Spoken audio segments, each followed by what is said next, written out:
The sky was gray that Christmas morning, like an unfinished painting.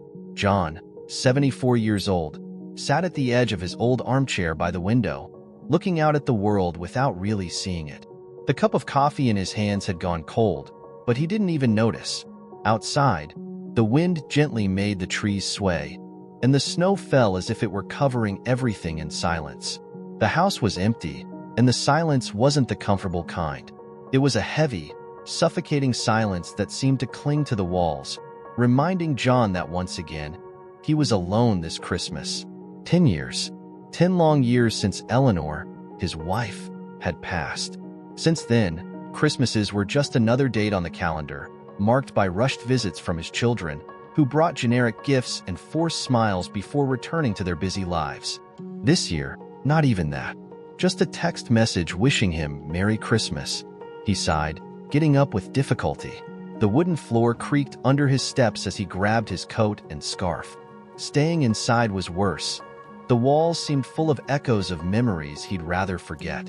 Eleanor laughing as she hung the stockings by the fireplace. The kids running to open presents. The kitchen filled with the smell of gingerbread cookies.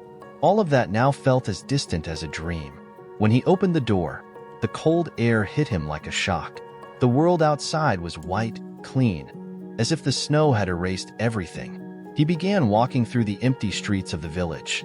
The twinkling lights in the windows of the houses were a cruel reminder that somewhere, families were together, laughing, celebrating. A lump formed in his throat, but he kept walking, eyes fixed on the ground. Then something caught his attention, a faint glow, almost hidden, among the trees lining the park. He stopped, frowning. What could it be? For a moment, he considered ignoring it, but something urged him to approach. As he got closer, he saw it was a box. Small, but carefully wrapped in golden paper that gleamed in the weak light of the day. A perfect red ribbon wrapped around it, and attached to it was a card. John's heart began to beat faster, but he didn't quite know why. With trembling fingers, he crouched down to pick up the gift. The cold snow soaked his hands, but he hardly noticed. The card, delicately attached, had a handwritten message. For those who've forgotten that Christmas still holds miracles. The words hit him like thunder. He looked around, trying to see if anyone was nearby. Nothing. The park was as empty as the streets. Who would have left this? Who was it for? But something about that message seemed to speak directly to him, as if someone knew exactly how he felt. John held the box against his chest, unable to move for a moment. He thought about opening it right there, but hesitated. What if it was something that brought back a pain he couldn't face? An avalanche of memories from a time he knew he could never get back? Suddenly, the sound of a distant bell echoed, interrupting his thoughts. He closed his eyes for a moment, letting the sound surround him. It was a familiar sound, from a Christmas long ago, when he and Eleanor would gather with the kids to sing around the tree. With his vision blurred by unexpected tears, he took a deep breath and began walking back home. The gift was still unopened, but something inside him, something he didn't even know still existed, seemed to have been awakened. At that moment, he didn't know what was inside the box, but he knew that, for the first time in a long time, he needed to find out. The house seemed to freeze around John as he closed the door behind him. The sound of the latch echoed through the silent room, so loud it made him stop for a moment. Outside, at least, there was the wind and the muffled sound of the distant church bells. In here, the silence felt heavier. He looked at the gift in his hands, such a small object, yet it seemed to carry an impossible weight. He walked to the living room, his eyes sweeping over the furniture that hadn't changed in decades. Everything was exactly as Eleanor had left it. Her armchair, which he'd never had the courage to sit in again. The curtains she had sewn, now faded with time. Even the smell of the house seemed to have a shadow of her presence, a mix of lavender and something indefinable but comforting. John stopped next to the table, where a forgotten vase sat. He carefully placed the box down, as if it were something fragile, almost sacred. He stood there for a long time, staring at it, arms crossed and heart racing. "Why me?" he murmured to himself, his hoarse voice breaking the silence. The card still attached to the ribbon seemed to mock him with its words. For those who've forgotten that Christmas still holds miracles. Miracles. He shook his head, a bitter smile forming on his lips. Miracles were for others. Happy families, children running around the tree, laughter echoing through the walls. Not for him. He sank into the chair next to the table, running his hands over his face. The words on the card echoed in his mind, persistent, unsettling. Something about that message stirred him, as if it had been written by someone who knew him deeply. Suddenly, the weight of the years pressed down on him. He looked around the room, his eyes scanning every corner filled with history. There was the sofa where Eleanor used to sit to sew, the embroidered cushions still in the same place. Beside it, the side table with a photo frame. He couldn't even remember the last time he'd looked at that picture. It was Christmas 1983, the year the kids got bikes. Eleanor was laughing, holding a plate full of freshly baked cookies. He closed his eyes for a moment, feeling his throat tighten. The memories were like ghosts, always present, but he did everything he could to avoid them. Not because they were bad, but because they were too good to hurt. He opened his eyes and looked back at the gift. Who would have done this? He asked aloud, though he knew there would be no answer. Maybe it was a mistake. Maybe someone had left it there by accident. But then why did he feel, with such certainty, that it was meant for him? What if? The question arose in his mind like a whisper, so subtle he almost didn't recognize it. But as soon as he heard it, it was impossible to ignore. What if this gift was something important? Something he needed, even if he didn't know it? He took a deep breath, his hands trembling slightly. Part of him wanted to open the box immediately, but another part hesitated, as if the simple act of tearing off the wrapping paper could open a portal to something he wasn't ready to face. Miracles. He almost laughed again, but the sound died in his throat, because, deep down, something inside him wanted to believe it was possible. He had spent years ignoring Christmas, pretending it was just another day on the calendar. But what if he was wrong? What if Christmas still had something to offer? Something that could fill the emptiness he had felt since Eleanor passed? John rubbed his face with his hands, trying to push the thoughts away. But it was too late. The question had rooted itself in his mind, taking over every empty space he had carefully protected. Do you believe there's still something good for you this Christmas? It was as if the box itself was asking this question, each word dancing in his mind with a painful clarity. It wasn't just about the gift. It was about him, his life, his decision to pull away, to give up. He had never really asked himself that before. Slowly, he reached for the box. His fingers touched the red ribbon, but he stopped. A strange fear washed over him. Not fear of what was inside, but of what it might mean. What would happen if he believed, just for a moment, that it could change something? The church bell rang again in the distance, and John closed his eyes, feeling the tears well up. He didn't know if he believed in miracles. Maybe he never had. But for the first time in many years, he wanted to try. The snow outside had thickened, flakes swirling through the air and clinging to the window panes like delicate lace. The wind whistled faintly, a sound John barely noticed as he sat at the table, his hands resting on either side of the small golden box. His fingers twitched occasionally, a nervous habit he hadn't shaken in years, but otherwise, he remained completely still. The box demanded his attention, its shimmering wrapping paper catching the faint glow of the street lamp filtering through the curtains. It seemed to glow faintly in the dim light, almost alive against the backdrop of the darkened room.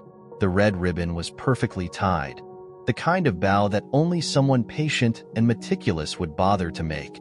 And then there was the tag, that little square of paper with its soft, looping handwriting. For someone who forgot that Christmas still holds miracles, John rubbed a hand over his face, the rough stubble on his chin scratching against his palm. Miracles, he muttered, his voice flat and low. The word hung in the air like an unanswered question, taunting him. He didn't believe in miracles, not anymore. Not since Eleanor had passed. Not since his kids had drifted away, busy with lives he no longer felt a part of. The house felt impossibly quiet, and for a moment, John thought about how alive it used to be. His gaze wandered around the room, landing on the little details that seemed to speak louder in the stillness. The sofa in the corner was sagging slightly in the middle, a spot worn down from years of Eleanor curling up with her favorite book, her reading glasses perched on the end of her nose. The knit blanket she loved was still draped over the back, untouched for years, a silent reminder of her absence. Above the fireplace hung a garland of artificial pine, now faded and brittle from time. It had been Eleanor's favorite decoration. She'd insisted on hanging it every year, even when her hands began to tremble with age. He'd told her they could get a new one, but she'd always smiled and said, "Why replace something with so many memories?" His eyes drifted to the stockings hanging from the mantel. There were 4 of them, one for each family member. They were dusty now, the colors faded, but he hadn't been able to take them down. Even when the kids stopped visiting, even when Eleanor wasn't there to fill them with small trinkets, the stockings stayed. The air in the house felt heavy, as if the memories themselves were pressing down on him. He closed his eyes, leaning back in his chair. For a moment, he let himself go back to the Christmases he'd tried so hard to forget. The sounds came first, Eleanor's laugh, light and musical, as she sang along to carols on the radio. The thud of little feet on the floor as their children rushed down the stairs, their eyes wide with wonder at the presents beneath the tree. The hum of conversation as the family gathered around the dinner table, the smell of roasted turkey filling the house. And Eleanor, always Eleanor. She'd be in the kitchen, her apron dusted with flour as she baked her famous sugar cookies. She'd bring him the first batch, still warm from the oven, and he'd always pretend to be surprised when she said, "Careful, John.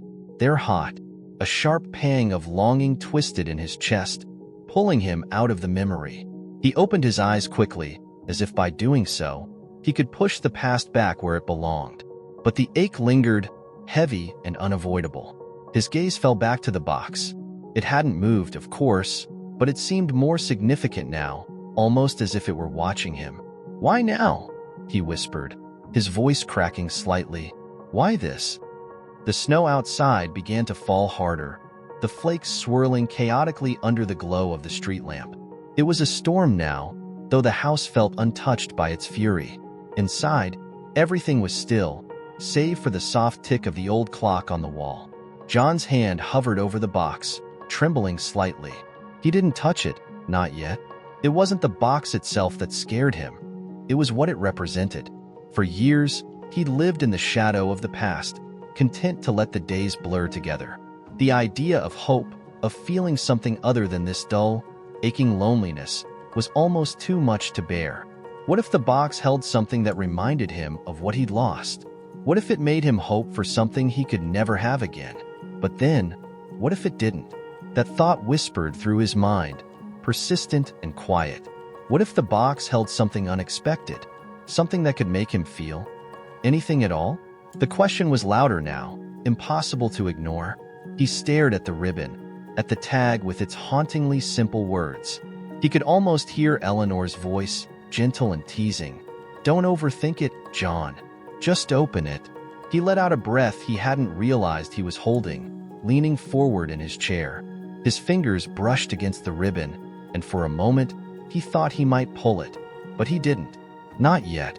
Instead, he sat there, frozen in the quiet storm of his own thoughts, the golden box glowing faintly before him. The hours bled together as John remained seated at the small wooden table, his eyes fixed on the golden box. Outside, the storm showed no signs of letting up. Snow pelted the windows, driven by gusts of wind that howled like a mournful song through the eaves. But John barely noticed. His world had narrowed to the box in front of him and the endless loop of questions swirling in his mind. It felt absurd, almost laughable, that something so small could have such a hold on him. But the longer he stared at it, the heavier it seemed to grow, as though the box itself carried the weight of everything he'd been avoiding for years. The tag fluttered slightly in the draft from the window. For someone who forgot that Christmas still holds miracles, the words cut through him like a whisper in the dark, quiet but impossible to ignore. "It's not for me," he said out loud, his voice sharp in the stillness. But even as he said it, the words rang hollow. He leaned back in his chair, the creak of the old wood echoing in the room. Who would send him something like this? No one, that's who. His children were busy with their own lives, too consumed with work and their own families to bother with him. They'd stopped trying years ago, after he'd pushed them away one too many times. Neighbors?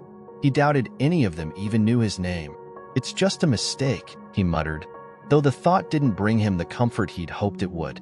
The box seemed to glow faintly in the dim light of the room, its golden wrapping paper catching the flickering reflection of the street lamp outside. It wasn't the kind of gift you'd leave for just anyone. It was deliberate, thoughtful, and that's what scared him the most. John's eyes drifted around the room, searching for answers in the familiar, worn surroundings. The house hadn't changed in decades. Eleanor had seen to that. Her touch was still everywhere, even though she'd been gone for so long. The faded wallpaper she'd chosen, the garland still hanging over the fireplace, brittle and dry now, but untouched since she'd hung it, and the stockings on the mantel, drooping and dusty. They were all reminders of a time when the house had been alive, when the air had been filled with laughter, music, and the smell of fresh-baked cookies. He thought about the last time he'd opened a gift. It was Eleanor, of course. She'd always been the one to make Christmas special, even when money was tight. He could almost see her standing by the tree, holding a small package wrapped in red and green paper. "Open it, John," she'd say, smiling with that look she always gave him, as if she already knew how much he'd love it. The memory came so vividly it nearly brought him to tears. He could still feel the weight of the wool scarf she'd knitted him, the warmth of her laughter as he tried it on. That had been years ago, but it felt like another lifetime. Since she'd passed, there had been no more gifts, no more thoughtful gestures. The world had gone quiet, cold, and he'd told himself that was fine. He didn't need any of it. But now, staring at the golden box, doubt crept into his mind like a shadow. Maybe he hadn't been as fine as he thought. Maybe he'd built these walls around himself not to protect him, but to keep everyone else out. He folded his arms, leaning back in the chair and letting out a long sigh. He didn't like where his thoughts were leading him. It was easier to assume the box was nothing, that it wasn't meant for him, that it didn't mean anything at all. But what if it did? That question hung in the air, refusing to let go. What if the box was exactly what it seemed to be? What if someone somewhere had thought of him? The idea scared him more than he wanted to admit. Because if someone had, it meant he'd have to face something he'd buried for years. The possibility that he wasn't as invisible as he'd made himself believe. John's gaze returned to the box. His hand moved toward it, almost unconsciously, but stopped just short of touching the ribbon. He let out a sharp breath, shaking his head. "Don't be ridiculous," he muttered. But the words didn't carry any weight. He was scared, plain and simple. Scared of what the box might hold. Scared of what it might mean. What if it brought back memories he couldn't handle? What if it reminded him of everything he'd lost? And then there was the other fear. The one he didn't want to admit even to himself. What if it was empty? What if he opened the box and there was nothing inside? The thought hit him like a punch to the gut. It wasn't just about the box anymore. It was about everything. The years of loneliness, the quiet acceptance that this was all life had left for him. If the box was empty, it would confirm what he'd feared all along. That hope was a cruel illusion. The storm outside had quieted now, the snow falling softly against the window. The house felt impossibly still, as though the world itself was holding its breath, waiting for him to make a choice. John clasped his hands tightly in his lap, his knuckles white. He stared at the box, his heart pounding in his chest. What if it wasn't empty? The thought came unbidden, gentle but insistent. What if, just this once, he allowed himself to believe in something? What if he took the risk, no matter how small, to hope? His fingers twitched, reaching toward the ribbon again. He stopped, letting his hand fall back into his lap. Not yet. The room seemed darker now, the shadows stretching longer as the snow outside reflected the dim glow of the street lamp. The golden box sat there, unchanged, but to John, it felt like it was waiting for something. So was he. John's fingers hovered over the ribbon again, trembling as if the golden box held something fragile. Not in its contents, but in what it could unleash within him.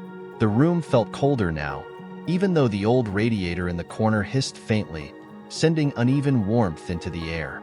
The storm outside had settled into a steady rhythm of snow, muffling the world beyond the window. Yet inside, John's thoughts churned like a tempest. He stared at the box, its golden wrapping catching the faint glow of the overhead light. The red ribbon seemed impossibly vivid, a splash of color in the muted tones of his life. The words on the tag echoed in his mind. For someone who forgot that Christmas still holds miracles. Forgot? He shook his head bitterly. No, forgetting wasn't the right word. You couldn't forget something you lived with every day, like a phantom limb reminding you of what used to be. It had been 10 years since Eleanor passed, but her absence was a wound that never truly healed. Every corner of this house still whispered her name, her presence lingering like the faint scent of lavender she used to wear. He could still see her in the smallest details. The chipped mug she refused to throw away because it was perfectly good, the knit blanket on the couch that she'd always draped over her lap during snowy evenings, the old recipe cards tucked in the drawer of the kitchen she'd ruled with effortless grace. The memories came unbidden, pulling him back to that last Christmas. He didn't want to think about it, but they unfolded anyway, vivid and sharp. It had been a rare year when everyone was home. The kids, their spouses, the grandchildren. The house had been bursting with noise and energy. Eleanor was in her element, bustling around the kitchen with her apron tied tightly around her waist. She hummed Christmas carols under her breath as she baked her famous sugar cookies, her movements swift but deliberate, as though the recipe was imprinted in her soul. "John," she called over her shoulder, catching him pacing in the doorway. "Sit down. The kids are fine. I've got everything under control." And she did. She always did. That night, after the chaos had died down and the house was finally quiet, they'd sat together by the fire. The stockings were full, the tree lights twinkled, and the faint smell of cinnamon lingered in the air. Eleanor leaned against him, her head resting on his shoulder, the warmth of her presence as familiar as his own heartbeat. "Another perfect Christmas," she murmured, her voice soft and content. He'd kissed the top of her head, his lips brushing against her hair. "Thanks to you," he'd replied. If he'd known it would be the last one, maybe he would have held her tighter. Maybe he would have stayed awake longer, memorizing the way her hand fit perfectly into his. Instead, he'd gone to bed, thinking there'd be 1,000 more nights just like that one. But there weren't. She was gone by spring, and the house turned cold and empty in her absence. In the beginning, John tried to keep the traditions alive. He pulled the garland from the storage box in the attic, stringing it along the mantel like she always had. He baked the sugar cookies, using her recipe, though they never turned out quite right. He even put up the tree, the one they'd bought together when they first moved into this house. But it wasn't the same. Every decoration, every smell, every sound only served as a reminder of what was missing. The weight of her absence was suffocating, and eventually, he couldn't bear it anymore. The garland stayed up, brittle and dry, but untouched for years. The stockings remained on the mantel, dusty and drooping, a relic of a time when the house had been alive with laughter. But the tree never came out of the attic again, and the recipe cards were tucked away in a drawer he hadn't opened in nearly a decade. Christmas became just another day, indistinguishable from any other. Or at least, that's what he told himself. But deep down, John knew the truth. The ache in his chest wasn't just for Eleanor. It was for everything that came with her. The sound of the kids' laughter, the chaos of wrapping paper flying on Christmas morning, the warmth of a house filled with love. When had he let it all slip away? His kids had tried, at first. They'd invited him to their homes for the holidays, called to check in, sent photos of the grandkids opening presents. But he'd always found an excuse not to go. The drive was too far. The weather wasn't right. He wasn't feeling well. Eventually, the calls came less often. The invitations stopped. And now, he couldn't even remember the last time he'd seen his grandchildren in person. Guilt gnawed at him, sharp and unrelenting. It wasn't their fault. It was him. He'd built the walls around himself, brick by brick, convincing himself that he didn't need anyone, that it was easier this way. But as he stared at the golden box, doubt crept in. What if he'd been wrong? The thought hit him like a jolt, both terrifying and strangely hopeful. Because if he'd been wrong, then maybe, just maybe, it wasn't too late to change things. The snow outside fell steadily now, soft and quiet, like a blanket covering the world. The storm had calmed, but inside John, the storm raged on. His hand moved toward the box again, almost without him realizing it, his fingers brushing against the ribbon. He stopped, pulling back quickly as if it had burned him. "What if it's nothing?" he whispered, his voice cracking. What if it's just empty?" But another thought, quieter yet insistent, pushed its way into his mind. What if it's not? John leaned forward, burying his face in his hands. His shoulders shook, but he stayed silent, the weight of his emotions pressing down on him like an anchor. The house was still, save for the faint hum of the radiator and the soft ticking of the clock on the wall. The box remained on the table, its golden wrapping glowing faintly in the dim light, waiting. And for the first time in years, John found himself wanting to believe in something. John sat motionless, his hands resting on the edges of the table, as if steadying himself for a storm that was no longer raging outside but within him. The snow had softened, settling into a quiet fall, and the room was wrapped in an eerie stillness. Only the low hum of the radiator and the faint ticking of the wall clock broke the silence. Yet, in his mind, there was chaos. The golden box sat before him, small yet impossibly commanding. Its golden wrapping paper shimmered faintly under the dim light, and the bold red ribbon, once tied so perfectly, now lay loose, undone by his trembling hands. It was a small gesture, pulling at that ribbon, but it felt as if he'd unraveled something far greater than a bow. His chest felt tight, his breathing uneven. He hadn't opened the box yet, not entirely, but the act of untying it had left him exposed in a way he hadn't felt in years. It was as if the simple motion had peeled back the layers of armor he'd built around himself, revealing wounds he thought he'd buried long ago. John's gaze drifted to the tag still attached to the box, the handwritten words staring back at him like a challenge. For someone who forgot that Christmas still holds miracles, forgot. The word echoed in his mind, stirring something deep and raw. He clenched his fists, the motion involuntary. He hadn't forgotten Christmas miracles. He'd given up on them. The last time he believed in miracles, Eleanor was still alive. She'd made the holidays magical in ways he couldn't even begin to replicate. She was the heart of every celebration, the one who made their home feel warm and alive, who gave meaning to all the little traditions he had taken for granted. But after she was gone, the magic faded. He leaned back in his chair, the creak of the old wood cutting through the silence. His eyes drifted around the room, taking in the pieces of a life that had once been full but now felt like an empty shell. The stockings still hung on the mantel, their colors dulled with age, a silent testament to the years that had passed. The garland Eleanor had loved was still there too, brittle and dry, clinging to the mantel like a memory refusing to let go. He closed his eyes for a moment, and the memories came flooding back, unbidden and relentless. He could see her again, bustling in the kitchen, the smell of her sugar cookies filling the air. He could hear her laugh, soft and musical, as she sang along to Christmas carols playing on the radio. He could feel the warmth of her hand in his, the way it fit perfectly, as if they'd been made to hold each other. The weight of it all was too much. John opened his eyes and let out a shaky breath. The room hadn't changed, but he had. Something about the box sitting before him made the emptiness harder to bear. "Why now?" he muttered to himself, his voice barely audible. Why this? It didn't make sense. He hadn't asked for anything. He'd spent years convincing himself that he didn't need anyone, that he was fine living this way. Alone, cut off. It was safer that way, wasn't it? No one to disappoint, no one to lose. But now, the box was here, with its glowing promise of miracles and its quiet defiance of everything he'd told himself. It sat there, small but undeniable, like a spark in the darkness he'd grown used to. His hand moved toward it again, fingers trembling slightly as they hovered over the edge of the lid.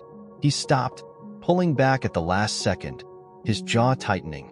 "What if it's nothing?" he whispered, his voice cracking under the weight of the question. What if it's empty? The thought twisted in his chest like a knife. It wasn't just about the box anymore. It was about everything. What if this, like so many other things in his life, turned out to be a disappointment. But then, another thought crept in, softer but no less insistent. What if it's something? The possibility hung in the air, tantalizing and terrifying all at once. For so long, he'd refused to hope. Hope was dangerous, a fragile thing that could shatter under the weight of reality. But now, sitting here with this mysterious box in front of him, he felt the stirrings of something he hadn't allowed himself to feel in years. His heart pounded in his chest, loud and insistent, as if urging him forward. Slowly, almost reluctantly, he reached for the box again. His fingers brushed against the edge, and he froze, the cool touch of the paper grounding him. In his mind, he could hear Eleanor's voice, warm and teasing. "Go on, John. What's the worst that could happen?" He swallowed hard, his throat tight with emotion. How long had it been since he'd allowed himself to imagine her voice, to feel her presence, even in the smallest of ways? The snow outside continued to fall, each flake a tiny miracle in its own right. The world was quiet, waiting, as if holding its breath along with him. John let out a long, shaky sigh. He didn't know if he believed in miracles anymore. But maybe, just maybe, it was time to try. With trembling hands, he lifted the lid. The motion was slow, deliberate, as though he was afraid of what he might find. The paper crinkled softly as the lid came free, revealing the contents inside. John's breath hitched as he peered into the box. For a moment, he just stared, his mind struggling to process what he was seeing. His heart pounded even harder, and he felt a strange mix of relief, confusion, and something he hadn't felt in years, wonder. He blinked, his hands gripping the edges of the box tightly. Whatever he'd been expecting, it wasn't this. And yet, as he sat there, staring into the golden box, he felt the faintest flicker of something he thought he'd lost forever. Hope. For a long moment, John didn't move. His hands clung to the edges of the golden box, his breathing shallow and unsteady. The world around him seemed to fall away, leaving only the box and its contents in sharp focus. Inside, nestled among a bed of tissue paper as soft as snow, was something that made his chest tighten. At first, he couldn't quite process it. The sight hit him in waves, stirring emotions he hadn't felt in years. It was a book, not just any book. Its worn leather cover bore the unmistakable marks of age, the kind of scuffs and creases that spoke of years of handling and love. The corners were slightly frayed, and the faint smell of old paper wafted up to meet him as he stared at it. But it wasn't the book's appearance that made him freeze. It was the title, Eleanor's Christmas Recipes. John's breath caught, his eyes blurring with sudden tears. He blinked rapidly, trying to steady himself, but the words on the cover didn't change. His trembling hands reached into the box, and he carefully lifted the book out. It felt heavier than it should have, not in weight but in meaning. His fingers brushed against the leather, and the texture sent a shiver down his spine. He knew this book. Of course, he knew it. How could he not? It had been Eleanor's pride and joy, a collection of handwritten recipes she'd started compiling shortly after they got married. She'd always said it was more than a cookbook. It was a record of their family's story, told through the meals they'd shared and the traditions they'd built. The last time he'd seen it was years ago, tucked away on a kitchen shelf after her passing. He hadn't touched it since. The thought of opening it, of seeing her handwriting, had been too much to bear. But here it was, returned to him in a way he couldn't explain. John's fingers traced the embossed title on the cover, his throat tight with emotion. How had it ended up in this box? Who had placed it there? He hesitated, his hands trembling as he opened the book to the first page. There it was, Eleanor's familiar handwriting, looping and elegant, filling the page with her signature warmth. Christmas is the season of love, laughter, and memories shared. These recipes are my way of keeping those moments alive. Eleanor. John felt a sob rise in his chest, but he swallowed it down, his eyes scanning the page as though he couldn't drink in the words fast enough. It was so her, simple, heartfelt, and filled with love. He turned the page, his hands shaking. Each recipe was written in the same delicate hand, accompanied by little notes in the margins. Add extra cinnamon for John. He always likes it spicy. Remember to keep the oven light on for the kids. They love to watch the cookies bake. Perfect for snowy nights by the fire. Each note was a time capsule, pulling him back to moments he hadn't allowed himself to remember in years. He could see her in the kitchen, her cheeks flushed from the heat of the oven, a dusting of flour on her nose as she laughed at some silly joke he'd made. He could hear the kids' excited voices, could almost smell the aroma of fresh-baked cookies filling the house. For a moment, the pain of her absence was replaced by something else. Warmth. Connection. As if, through this book, she was right here with him. His fingers paused on a particular recipe, snowflake sugar cookies. He let out a breath that wavered, his eyes scanning the page. This had been her specialty, the one she always baked on Christmas Eve. She'd cut each cookie into delicate snowflake shapes, sprinkling them with powdered sugar that looked like freshly fallen snow. It was the smell of those cookies that had woken the kids on Christmas morning, drawing them downstairs with wide eyes and eager grins. John's lips twitched into the faintest hint of a smile, though his heart still ached. He could almost taste them now, the sweetness of the sugar and the crispness of the edges. He could almost hear her voice. "Careful, John. They're hot." A tear slipped down his cheek, and he didn't bother to wipe it away. As he turned another page, something fell from between the sheets. A small envelope, yellowed with age, landed softly on the table. His heart skipped a beat as he picked it up. The handwriting on the front was unmistakable. "To John with love." His breath hitched as he carefully opened the envelope, revealing a folded piece of paper inside. He unfolded it with trembling hands, his eyes scanning the familiar script. "Dear John, if you're reading this, it means you've found my recipes. It means you're ready to let a little Christmas back into your heart. I know it's been hard. I know how much you miss me, but I want you to know that I'm still here, in every laugh, every smell of cookies, every snowflake that falls outside your window. Christmas isn't about the past. It's about the moments we choose to make now. It's about family, love, and the memories we still have left to create. So go ahead, bake the cookies, call the kids, let Christmas back in. All my love, Eleanor." John's hands shook as he set the letter down, tears streaming freely down his face now. The words hit him like a tidal wave, washing over him with both pain and comfort. She was gone, but somehow, she was still here. He looked back at the book, the pages filled with her love, her warmth, her hope. Slowly, he closed it, holding it against his chest as if it were a piece of her. For the first time in a long, long time, he let himself cry. Not just tears of sorrow, but tears of something else. Something he hadn't felt in years. Hope. John remained at the table long after the tears had stopped, the cookbook clutched tightly to his chest. His mind swirled with thoughts and emotions that he couldn't yet untangle. The letter from Eleanor lay in front of him, the words seared into his heart. Bake the cookies. Call the kids. Let Christmas back in. The instructions were simple, yet they carried a weight that left him frozen in place. Could he really do it? Could he take that first step and let a little bit of Christmas back into his life after all these years? He stared at the cookbook, his fingers brushing over the leather cover. The memory of Eleanor's hands holding this very book filled his mind, her voice echoing softly. She'd always been so gentle, so sure. She had a way of making even the simplest things feel extraordinary. The thought brought a faint smile to his face, though it was tinged with sadness.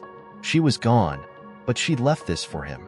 A piece of her, a guide to help him find his way back to something he'd thought he'd lost forever. John set the cookbook down carefully, smoothing the loose ribbon before opening it once more. His eyes landed on the recipe for snowflake sugar cookies, and he felt his heart clench. These had been her signature. Every Christmas Eve, the kitchen would come alive with the smell of sugar and vanilla as Eleanor carefully rolled out the dough, her hands moving with practiced ease. She'd sing softly as she worked, the sound mingling with the laughter of the children decorating cookies at the table. It had been years since John had smelled that scent, heard those sounds. The kitchen had been cold and quiet for so long, its surfaces untouched by flour and rolling pins. But now, he found himself standing. The motion was almost instinctive, like something deep inside him had taken over. He walked into the kitchen, his steps slow and deliberate, his eyes scanning the space as if seeing it for the first time in years. The countertops were bare, save for a few stray papers and a dusty coffee maker. The rolling pin sat in a drawer he hadn't opened in a decade. The mixing bowls were stacked neatly in the cupboard, untouched since Eleanor had used them last. John opened the cupboard, his fingers hesitating before pulling out one of the bowls. It was heavy in his hands, the smooth ceramic cool to the touch. A small smile tugged at the corner of his lips as he noticed the faint crack along the edge. A crack Eleanor had always said gave it character. He set the bowl on the counter, then moved to the drawer where the rolling pin was tucked away. His hands felt steadier now as he retrieved it, along with a set of measuring cups and spoons that were still exactly where Eleanor had left them. The cookbook lay open on the table, its pages glowing softly under the overhead light. John walked back to it, his eyes scanning the familiar instructions. Preheat oven to 350 degrees Fahrenheit. Combine flour, sugar, baking powder. The words were like a melody he hadn't heard in years, stirring something inside him that he couldn't quite name. John's gaze shifted to the fridge, then to the pantry. Did he even have the ingredients? He couldn't remember the last time he'd bought flour or sugar, let alone vanilla extract. He pulled open the pantry door, his eyes scanning the shelves. A half-empty bag of sugar sat on the top shelf, along with a small bottle of vanilla that had likely expired years ago. Flour was there too, tucked behind a box of cereal. It wasn't much, but it was enough. John carried the ingredients to the counter, setting them down beside the bowl. His hands moved slowly, almost reverently, as he measured out the flour, the sugar, the baking powder. The motions felt foreign yet familiar, like rediscovering an old song he used to know by heart. As he worked, the kitchen began to change. The silence felt less oppressive, replaced by the soft sound of spoons clinking against bowls, the rhythmic tapping of the rolling pin on the counter. For the first time in years, the space felt alive. The dough came together under his hands, its texture bringing back memories of Eleanor's gentle guidance. "Don't overmix it, John," she'd say with a laugh. "You want it to be tender, not tough." He chuckled softly at the memory, his shoulders relaxing as he rolled out the dough. The scent of vanilla filled the air, faint but unmistakable, and it was like a spark igniting in the room. John reached for the cookie cutters, pulling out the set Eleanor had always used. The snowflake-shaped cutter felt cool and familiar in his hand, and he pressed it into the dough, lifting the delicate shape onto a baking sheet. The process was slow, deliberate. Each cookie was a small victory, a step toward something he hadn't allowed himself to feel in a long time. When the tray was full, he slid it into the oven, closing the door with a soft click. For a moment, he just stood there, his hands resting on the counter, his eyes fixed on the warm glow of the oven light. The smell of baking cookies began to fill the air, wrapping around him like a blanket. John closed his eyes, inhaling deeply. It was as if the kitchen itself was breathing again, the air alive with the promise of something new. The timer ticked away on the stove, each passing second a reminder that time didn't have to stand still. As the cookies baked, John glanced back at the cookbook. Eleanor's words echoed in his mind, steady and clear. "Bake the cookies. Call the kids. Let Christmas back in. One step at a time," he thought. One step at a time. The aroma of baking cookies filled the kitchen, spilling into the hallway and wrapping itself around John like a forgotten embrace. The smell was almost overwhelming, not because of its strength, but because of what it represented. It wasn't just cookies. It was Christmas mornings long past. It was Eleanor's laugh, the chatter of children, and the warm glow of family.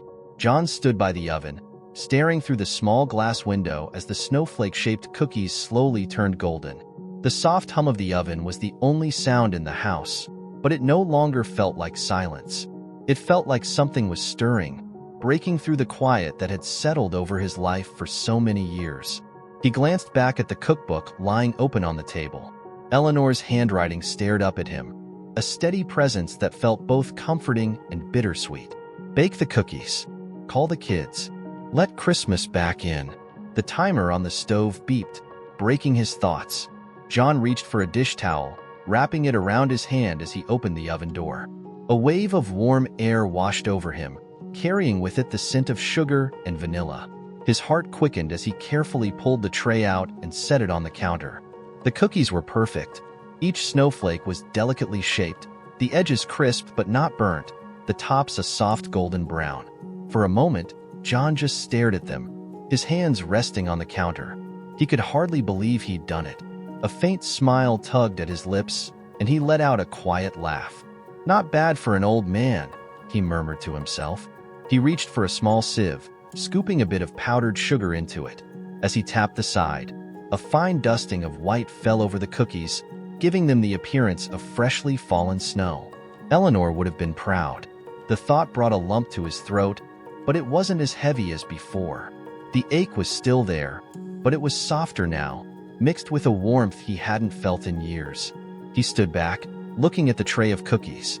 They weren't just cookies, they were a step forward, a sign that he could still hold onto the past while making room for the present. But Eleanor's letter had asked for more than baking. John's eyes drifted to the phone sitting on the counter. It was an old model, its screen dim and slightly scratched, but it still worked. He hadn't used it much in recent years, aside from the occasional call to schedule a doctor's appointment or check the weather. The idea of picking it up made his chest tighten. It had been months since he'd spoken to his kids. The last time was a short, awkward conversation with his daughter, Sarah, who had called to wish him a happy birthday. He'd brushed her off, insisting he was fine and that there was no need to visit. He regretted it now. John reached for the phone, his hand hovering over it for a moment before pulling back. "What would I even say?" he muttered. He imagined Sarah's voice on the other end of the line, surprised but hesitant. Would she even want to talk to him? After all this time, after all the times he'd pushed her and the others away, would they still care? The doubt crept in quickly, threatening to pull him back into the familiar cocoon of solitude. But then his eyes landed on the tray of cookies, and Eleanor's words echoed in his mind. "Call the kids." He let out a breath, picking up the phone with a hand that trembled slightly. The weight of it felt heavier than it should, as though it carried all the years of missed opportunities and words left unsaid. John stared at the screen, his thumb hovering over Sarah's name in the contact list. He hadn't deleted their numbers. He couldn't bring himself to do that, but seeing them now brought a flood of emotions. He hesitated, his heart pounding. What if she didn't answer? What if she did? The uncertainty was paralyzing, but he forced himself to take another breath. This wasn't about him anymore. It was about doing what Eleanor had asked, about reaching out and trying to bridge the gap he'd let grow between him and his family. With a shaky exhale, he pressed the call button. The phone rang once, twice, 3 times. Each ring felt like an eternity, the silence on the other end pressing down on him. He was about to hang up when a voice came through. "Hello?" It was Sarah. John's breath caught in his throat. He opened his mouth to speak, but no words came out. His mind raced, trying to piece together something coherent, something that wouldn't sound as awkward as he felt. "Dad." Her voice was softer now, curious but cautious. He cleared his throat, forcing himself to speak. "Hi, Sarah. It's me." There was a pause on the other end, long enough to make him wonder if she was about to hang up. But then she said, "Dad, are you okay?" The concern in her voice hit him like a wave, and he had to swallow the lump in his throat before he could respond. "I'm fine," he said, though the words felt inadequate. He glanced at the cookies on the counter and added, I was just thinking about Christmas." Another pause. "Christmas?" she repeated, her tone tinged with surprise. "Yeah," John said, his voice steadier now. I was wondering if you and the kids might like to come over. Maybe tomorrow. I made some cookies." The silence on the other end was deafening. He could feel his palms growing sweaty as he waited for her response, his heart pounding in his chest. Finally, Sarah spoke, her voice softer than before. "You made cookies?" He let out a small, nervous laugh. "Yeah, snowflake cookies. Your mom's recipe." There was another pause, but this time it felt different, lighter. "I think the kids would like that," Sarah said, her voice warm now. "We'd like that." John closed his eyes, relief washing over him. He nodded, even though she couldn't see it. "Okay, tomorrow then." "Tomorrow," she echoed. As the call ended, John set the phone down on the counter, his hands still trembling. The weight in his chest didn't feel as heavy anymore. He looked at the cookies, then at the letter from Eleanor. Bake the cookies. Call the kids. Let Christmas back in. For the first time in years, it felt like Christmas. The phone sat quietly on the counter. The call long ended, but the weight of it still lingered in John's hand. His mind replayed Sarah's voice over and over, that hint of warmth and surprise when she said, "We'd like that." The words had been simple, but they carried a meaning that reached far beyond what he could put into words. Tomorrow, they would come. Tomorrow, the silence that had lived in this house for years would finally be broken. John set the phone down carefully, as if it were something fragile, and glanced back at the tray of cookies cooling on the counter. The golden snowflake shapes were sprinkled with powdered sugar, each one a tiny masterpiece. For a moment, he just looked at them, feeling a strange mix of pride and nervousness. He'd done something right, something Eleanor would have smiled at. But the cookies weren't enough.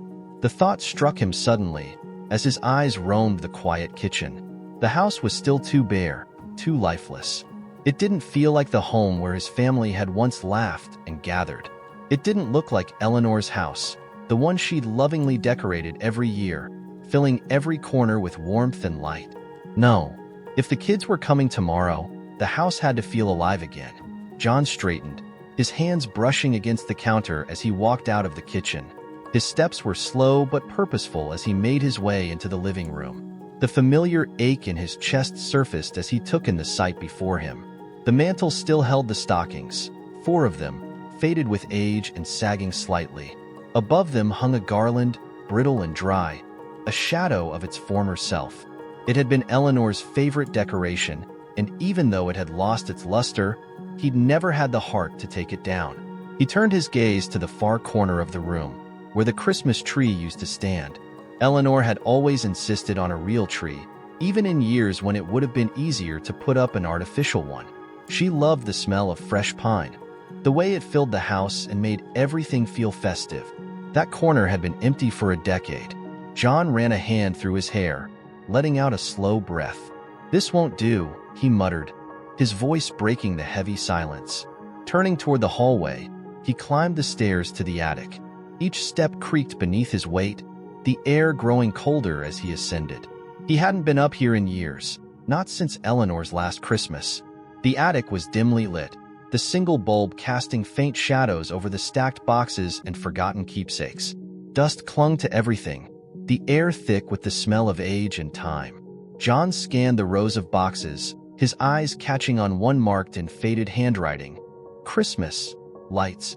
He knelt slowly, his knees protesting, and brushed the dust from the top. The box creaked as he opened it, revealing a tangle of string lights. They were the same ones Eleanor had insisted on hanging every year, even when the ladder became too precarious for her to climb. John pulled the lights out, the cool wires sliding through his fingers. Each bulb was dusty but intact, and he smiled faintly as he ran his thumb over the glass. "Don't forget to test them before you hang them, John," he murmured, mimicking Eleanor's voice. "I don't want to climb up there just to find half of them don't work." He chuckled softly at the memory, his chest tightening with a bittersweet ache. Setting the lights aside, he opened another box labeled ornaments. Inside, wrapped in yellowed tissue paper, were the decorations that had adorned their trees for decades. He carefully unwrapped one, revealing a red glass ball. It was slightly chipped, but it still gleamed under the faint light. This had been their first ornament, bought when they were newlyweds and struggling to make ends meet. Eleanor had insisted on buying it, saying every tree needed at least one ornament with a story. John unwrapped another, a hand-painted snowman, its colors faded but still bright enough to stir memories of Sarah's kindergarten project. Then came the silver star, the one that had always crowned their tree. It sparkled in his hand, its edges smooth and familiar. "This belongs on a tree," he said quietly, his voice thick. He carried the boxes downstairs, placing them carefully in the living room. The space felt different now, less empty, as though the decorations themselves had brought a little of Eleanor's spirit back with them. Starting with the mantel, He replaced the old garland with a fresh one he'd found in the attic. It was lush and green, full of life, and he draped it carefully, weaving small lights through its branches. He adjusted the stockings, smoothing their fabric and making sure they hung evenly. Next, he turned his attention to the front porch. The cold air bit at his cheeks as he carried the string lights outside, wrapping them around the railings and along the windows. His movements were slow but steady, his fingers testing each bulb before he secured the wires. By the time he finished, the sun was beginning to set, casting a soft orange glow over the snow-covered yard. John stepped back, his breath visible in the frigid air, and looked at the house. The lights cast a warm, golden glow, illuminating the porch and reflecting off the snow. It wasn't elaborate, not like Eleanor's decorations had been, but it was enough. For the first time in years, the house looked alive. Back inside, John carried the silver star to the table, setting it down gently. It would wait for the kids. He wanted them to help place it, to feel like they were part of something. He stood in the living room, surrounded by the twinkle of lights and the faint scent of cookies drifting from the kitchen. The house felt different now, like it was breathing again. John's shoulders relaxed, and he let out a long breath. For years, he'd let this house fall silent, letting the memories it held keep him at a distance. But now, those memories didn't feel as heavy. They felt like a bridge. Tomorrow, Sarah and the kids would be here. Tomorrow, the house wouldn't be quiet anymore. For the first time in years, John wasn't just waiting for Christmas to pass. He was looking forward to it. As the last streaks of sunset disappeared behind the horizon, John stood in the middle of his living room, the faint twinkle of lights casting a soft glow across the space. The house felt different now, warmer, alive in a way it hadn't been in years. Yet, as much as he had done, there was still more to prepare. Tomorrow, Sarah and the kids would come. He repeated the thought in his mind, each time feeling a mix of excitement and nerves. It wasn't just the cookies or the lights that mattered. It was the chance to have them here, to make this house feel like a home again. The living room still needed a centerpiece, a Christmas tree. For years, the corner of the room had remained empty, a quiet reminder of what he'd lost. But now, that emptiness felt out of place. John grabbed his coat from the hook by the door and slipped it on. The air outside bit at his cheeks as he stepped onto the porch, but the glow of the lights he had hung earlier softened the cold. The hardware store in town always sold fresh Christmas trees, and though it had been years since he'd bought one, he remembered the rows of pines lined up outside under twinkling strands of lights. His old truck groaned in protest as he turned the key, but it eventually rumbled to life. The drive into town was quiet, the snow-covered streets glowing under the streetlights. Most of the houses he passed were decorated, their windows glowing with the warm light of Christmas trees. He wondered if those homes were as full of love as they appeared. When he pulled into the parking lot of the hardware store, he was surprised to find it nearly empty. Only a few cars were parked near the front entrance, and the rows of trees swayed gently in the cold breeze. John stepped out of the truck, his boots crunching against the snow as he walked toward the lot. The scent of pine hit him immediately, sharp and fresh, and it brought a rush of memories he hadn't expected. He remembered coming here with Eleanor, the way she would insist on inspecting every tree, running her hands along the branches to find the perfect one. "It has to have personality," she'd say with a laugh, her cheeks rosy from the cold. John let out a breath, his chest tightening at the memory. He wandered through the rows, his hands brushing against the cold needles. Most of the trees were small, their branches thin and sparse, but he didn't mind. It didn't have to be perfect. Finally, he found one. A medium-sized pine with slightly uneven branches, but a fullness that reminded him of the trees they used to pick together. It felt right. A young man working at the lot approached him, his breath visible in the cold air. "Need help loading it up?" John nodded, his voice quiet. "Yeah, that'd be great." The worker tied the tree securely to the roof of John's truck, and as John climbed back into the driver's seat, he glanced up at it through the windshield. For the first time in years, the sight of a Christmas tree didn't feel like a reminder of what was missing. It felt like a step toward what could still be. The drive home felt shorter, the anticipation building with each turn. When he pulled into the driveway, The glow of the house lights greeted him like a warm welcome. He climbed out of the truck, untied the tree, and carefully carried it inside. In the living room, he positioned the tree in its stand, adjusting it until it stood straight.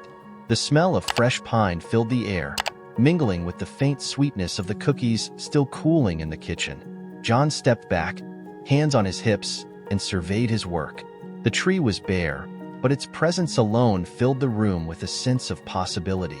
Tomorrow, he thought, tomorrow, the kids could help decorate it.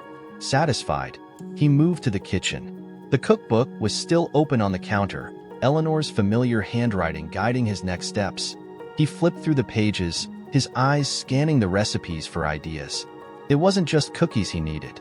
If the kids were coming, they'd expect something more, something special.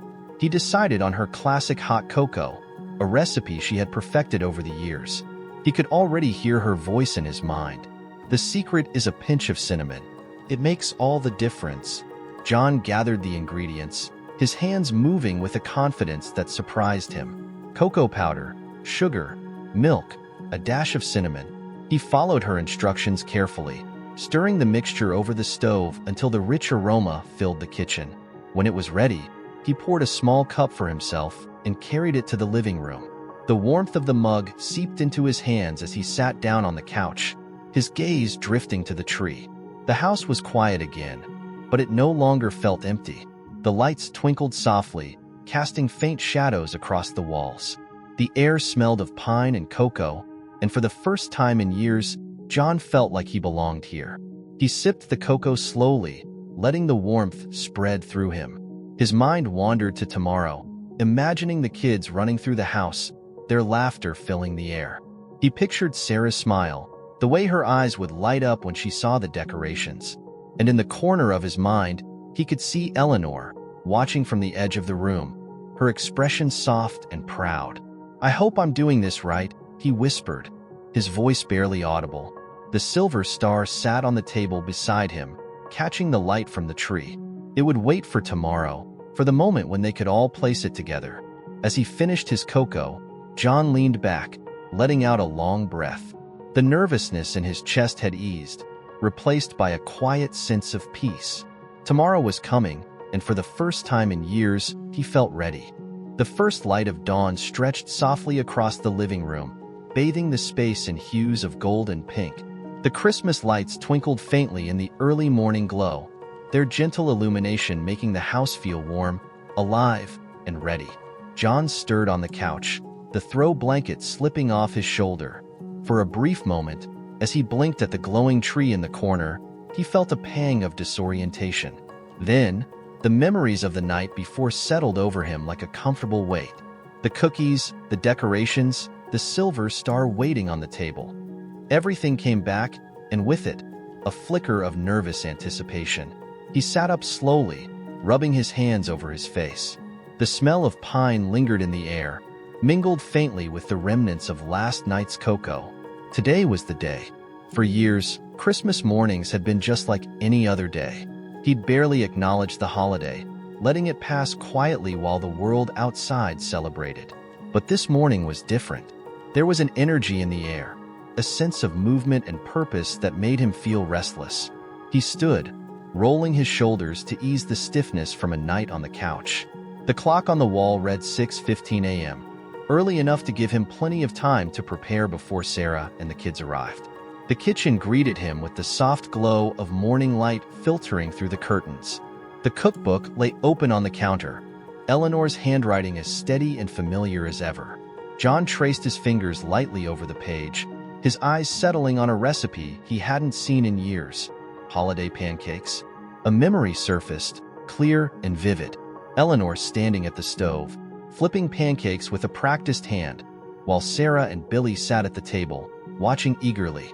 She had always added chocolate chips to the batter, knowing the kids would erupt in cheers when they saw the melted sweetness inside. John smiled faintly, the warmth of the memory settling in his chest. Pancakes, he muttered to himself. That's a start. He moved with purpose, pulling ingredients from the cupboards and fridge. Flour, sugar, milk, eggs. It felt strange to see these things lined up on his counter after so many years of neglecting the kitchen. As he whisked the batter, he added a generous handful of chocolate chips, remembering Eleanor's advice: the more, the better. You can never have too much chocolate at Christmas. The first pancake sizzled in the pan, the scent of butter filling the air. John worked slowly but methodically, flipping each pancake with care until they were stacked neatly on a plate. He placed the plate in the warm oven to keep them ready, pausing for a moment to survey the kitchen. His eyes drifted to the table. For years, it had been a table for one, empty save for a coffee mug or a newspaper. But not today. John opened a cabinet above the sink, pulling out Eleanor's favorite holiday tablecloth. It was bright red with embroidered snowflakes along the edges, a piece she had lovingly cared for year after year. He unfolded it slowly, smoothing it over the table until it lay perfectly flat. Next, he retrieved the Christmas dishes from another cabinet. The set had been a wedding gift, used only for special occasions. He hadn't touched them since Eleanor passed, but today felt like the right time. The plates, with their delicate holly pattern, still gleamed as he placed them carefully on the table. When the table was fully set, complete with silverware and glasses, John stepped back to admire his work. The room was beginning to feel whole, as though each small effort was breathing life back into the space. The tree in the corner caught his eye next. Its bare branches stood tall and proud, waiting for the final touch. Beside it sat the box of ornaments he'd brought down from the attic. John knelt by the box, pulling back the tissue paper to reveal the treasures inside. Each ornament held a story, a piece of the past that felt as tangible as the glass and metal in his hands. He lifted the red glass ball, its surface gleaming despite the faint chip on one side. It had been the first ornament he and Eleanor had bought together, a symbol of their first Christmas as husband and wife. Next came the hand-painted snowman, its cheerful grin slightly smudged. Sarah had made it in kindergarten, proudly presenting it to them as though it were the finest work of art in the world. Then there was the tiny wooden train, Billy's favorite. He used to insist on hanging it himself, carefully placing it on the lowest branch where he could reach. John hung each ornament slowly, his hands steady despite the emotions swirling inside him. The memories came with each one, but for the first time, they didn't feel heavy. They felt like an invitation to move forward. When he reached the silver star, he paused. It had always been the final touch, the crown of their tree. He held it in his hands for a long moment, its surface cool and smooth. "Not yet," he murmured, setting it gently on the table. That was a moment meant to be shared. The doorbell rang, pulling him from his thoughts. He glanced at the clock. It was still early, far too early for Sarah and the kids. Curious, he walked to the door, his heart quickening slightly. When he opened it, the cold morning air rushed in, carrying the scent of snow. Standing on the porch was Emma, his neighbor from 2 doors down. She held a small plate covered with foil, her cheeks red from the chill. "Good morning, Mr. Anderson," she said, her voice bright and warm. "Morning, Emma," John replied, his voice gruff but kind. "What brings you here?" "I saw the lights last night," she said, glancing past him into the house. "It's nice to see them again. I just wanted to drop this off." She held out the plate. John hesitated before taking it, his fingers brushing against the foil. "What's this?" "Gingerbread cookies," she said with a smile. "I thought you might like some company for breakfast." For a moment, John was at a loss for words. He hadn't expected anyone to notice the lights, let alone reach out. "Thank you," he said finally, his voice softer. "Would you like to come in?" Emma smiled, stepping into the warmth of the house. Her eyes lit up as she took in the decorations, the smell of pancakes and pine filling the air. "It feels like Christmas in here," she said softly. John nodded, a faint smile touching his lips. "Yeah," he said, "it does." As the morning passed, the house grew warmer and livelier with each small preparation. The smell of fresh pine mingled with the aroma of pancakes and cookies, creating a cozy atmosphere that felt like a warm embrace. John moved through the rooms with a sense of purpose, adjusting the garland on the mantel, straightening the chairs around the dining table, and checking the lights one last time to make sure everything was just right. By the time the clock struck noon, the house was ready. John stood in the living room, hands on his hips, surveying his work. The tree stood proudly in the corner, its ornaments glinting softly in the light. The table was set, the centerpiece a small vase of evergreen branches that he'd arranged himself.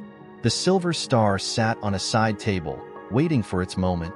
And then, faintly at first, he heard it, the crunch of tires on snow. His chest tightened as he walked to the window, pulling back the curtain just enough to see outside. A familiar car was pulling into the driveway, and as the doors opened, he caught sight of Sarah stepping out, followed by her two kids, Emily and Jake. For a moment, he froze. He hadn't seen them in so long, and now, standing there watching them approach the house, he felt a surge of nerves he hadn't expected. What if this was awkward? What if they didn't feel the same sense of warmth and welcome he was trying so hard to create? But then Emily, the youngest, looked up at the house and gasped. Her eyes widened, and she pointed excitedly at the lights strung along the porch. "Mom, look at the lights." John's lips twitched into a faint smile. Maybe it would be okay. The doorbell rang, snapping him out of his thoughts. He straightened his sweater, ran a hand through his hair, and walked to the door. When he opened it, the cold air rushed in, carrying with it the sounds of his grandchildren's chatter. Sarah stood there, her cheeks pink from the cold, her arms full of gifts wrapped in colorful paper. "Hi, Dad," she said softly, her eyes searching his face. "Hi, Sarah," he replied, his voice a little gruff but steady. Emily peeked out from behind her mother, her curly hair bouncing as she grinned up at him. "Grandpa, you made cookies," she exclaimed, pointing to the tray visible on the kitchen counter. John chuckled, stepping aside to let them in. "I did. Thought you might like them." Jake, the older of the two, followed close behind, his hands stuffed in his pockets. He gave John a shy smile. "It smells really good in here, Grandpa." "Thanks, kiddo," John said, his chest swelling with a mix of pride and relief. As they stepped inside, Sarah paused to take in the decorations. Her eyes lingered on the tree, the ornaments, and the garland draped over the mantel. "You've been busy," she said, her voice tinged with surprise. John shrugged, trying to downplay the effort. "Figured it was time." Sarah smiled, her expression softening as she placed the gifts under the tree. "It's beautiful, Dad." "Really?" The kids wasted no time exploring the house. Emily ran straight to the tree, pointing out each ornament with wide-eyed wonder, while Jake lingered near the dining table, tracing his finger along the embroidered edge of the tablecloth. "Grandpa," Emily said, her voice full of excitement, "can we put the star on the tree now?" John glanced at the silver star sitting on the side table. His hands tightened slightly, and for a moment, he felt a lump rise in his throat. The star had always been Eleanor's favorite part of decorating. She'd insist on saving it for last, saying it was the crowning moment of the season. But this wasn't just about the past anymore. It was about the future. "Not yet," he said gently, crouching down to meet Emily's gaze. "We'll do it together. After dinner." She nodded eagerly, her curls bouncing. "Okay." The house began to fill with the sounds of conversation and laughter. Sarah helped John bring out the plates and food, her voice light as they talked about small things: the weather, the kids' school, her work. It was easy, natural, and John realized how much he'd missed the sound of her voice in the house. The kids sat at the table, giggling as they spread too much syrup on their pancakes and debated who could eat the most. Jake, quieter than his sister, gave John a shy grin every now and then, as if testing the waters of familiarity. John's nerves began to melt away. The house wasn't just full, it was alive. After lunch, they moved to the living room. Emily pulled a blanket from the couch and wrapped herself in it while Jake sat cross-legged on the floor, holding one of the ornaments in his hands. "Grandpa," Emily said, her voice muffled by the blanket, "can we make hot cocoa?" John chuckled. "Of course, but only if you help." Her face lit up, and she jumped off the couch, following him to the kitchen. Together, they measured out cocoa powder, sugar, and milk, Emily giggling as John let her stir the pot. "Mom says you make the best hot cocoa," she said, glancing up at him. John's heart softened. "Your mom's right. I learned from the best." By the time the cocoa was ready, The house felt warm in a way John hadn't experienced in years. The mugs clinked softly as he carried them back to the living room, where the family sat together, their laughter echoing through the house. As the evening light began to fade, John looked around at the people he loved. For so long, he'd let this house remain in silence, but now it was filled with the sound of life. And for the first time in years, it truly felt like Christmas. As evening fell, the golden glow of the house deepened, the twinkle of lights on the tree casting faint, dancing shadows across the walls. The day had been a blur of laughter, conversations, and the joyful chaos of children rediscovering their grandfather's home. Now, the warm hum of connection lingered in the air as the family settled in the living room. John sat in his favorite armchair, a mug of cocoa in his hands. The kids were sprawled on the floor, playing a game they brought with them, their laughter rising and falling in waves. Sarah sat on the couch, watching them with a soft smile, her posture relaxed in a way that John hadn't seen in years. For a moment, John just observed. It was surreal, almost, to see his house so full of life again. The last time it had been like this, Eleanor had been there, guiding everything with her gentle touch. He could almost feel her presence now, woven into the fabric of this moment. Emily's voice pulled him from his thoughts. "Grandpa, can we put the star on the tree now? Please." Jake looked up from the game, his eyes bright with curiosity. "Yeah, Grandpa. It's time, right?" John glanced at Sarah, who gave him a small nod. He set his cocoa down on the side table and stood, his knees protesting slightly as he crossed the room to where the silver star sat waiting. Picking it up, he turned it over in his hands, the metal cool against his skin. The star had always been the final touch, the moment that brought everything together. Turning back to his family, he gestured for the kids to join him. "Come on then," he said, his voice soft but steady. Emily and Jake scrambled to their feet, rushing to his side. John crouched slightly, holding the star out to them. "You two can do the honors," he said, his lips quirking into a small smile. Emily gasped, her eyes widening. "Really? Really?" John said, stepping back. Jake hesitated for a moment, then gently took the star, his hands steady as he held it aloft. With Emily's help, they reached up together, placing the star carefully at the top of the tree. "Got it," Emily exclaimed, her face lighting up with pride. Jake stepped back, his eyes fixed on the tree. "It's perfect," he said quietly. John felt his chest tighten as he looked at the tree, now complete. The silver star shimmered in the light, its edges catching the glow of the bulbs strung across the branches. It wasn't just a decoration. It was a symbol, a reminder of everything Eleanor had built and everything that could still be. "Good job," he said, his voice thick with emotion. Emily threw her arms around his waist, her curls brushing against his sweater. "Thanks, Grandpa. This is the best Christmas ever." John placed a hand gently on her back, his throat tight. "You're welcome, sweetheart." Jake stood nearby, his hands in his pockets, but his expression was soft. "Thanks for doing all this, Grandpa. It means a lot." John nodded, his voice too thick to reply. As the kids returned to their game, Sarah joined him near the tree. She looked at him for a long moment, her eyes filled with a mixture of gratitude and something deeper. "This is amazing, Dad," she said quietly. "I didn't think I'd ever see you do something like this again." John looked at her, his hand brushing against the edge of the tree. "I didn't think I would either," he admitted. Sarah's gaze softened. "I know it's been hard, but I'm glad you're letting us in again." He nodded, his eyes misting as he looked back at the tree. "I've missed this. I've missed you." Her hand found his, squeezing it gently. "We've missed you too." For a while, they stood there together, the tree glowing softly beside them. The weight of the past still lingered, but it no longer felt unbearable.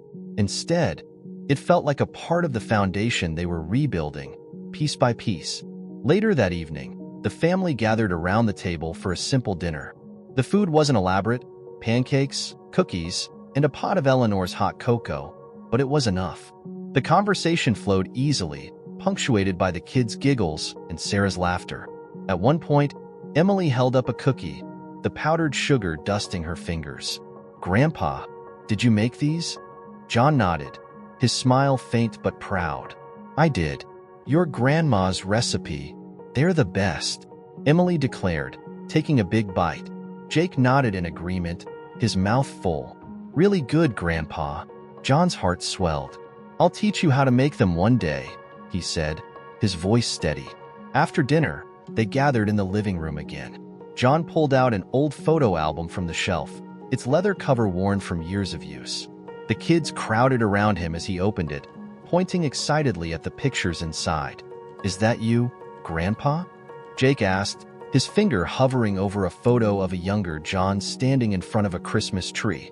It is, John said with a chuckle. That was a long time ago. And Grandma? Emily asked, her voice soft. John's eyes lingered on a photo of Eleanor, her smile radiant as she held a tray of cookies.